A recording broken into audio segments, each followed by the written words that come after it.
Kumbala keran lupa dauba Arden Mela Basayomaj UMLA ke Nongkram Constituency buat President ke Voice of the People Party baka parti kanya kran buat Paidbah halor ke Jingïalang ki marbam buat ki we ki jinon kam man la kasngi kumta ke parti kan penlongi da ke Jingïalang ki syong kelan mengor ha ka Khot lai Tarik unai lur arja arpusau ha Madan Malki.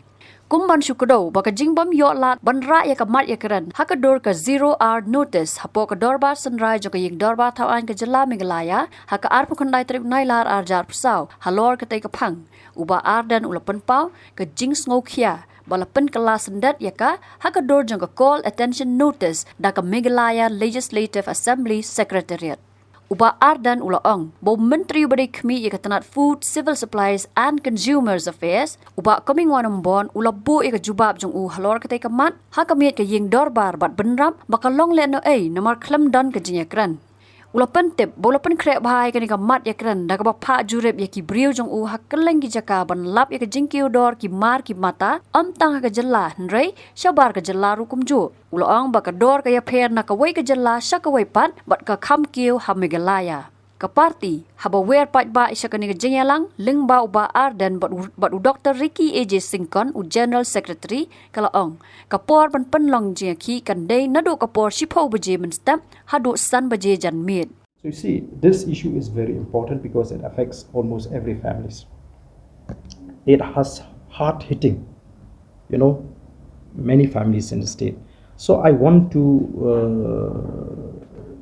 to inform the House the rate, of these essential commodities, where I have made a comparative statement of these essential commodities, the difference in Mizoram, in Assam and Meghalaya, because the people are suffering because of the skyrocketing on the essentials. So I feel this is very important. I should have been given a chance, but if the government if the speaker can convert, a 0-hour notice to call attention, why can't the speaker instruct the chief minister or one of the deputy chief minister to respond to my short duration discussion? So this is my staff.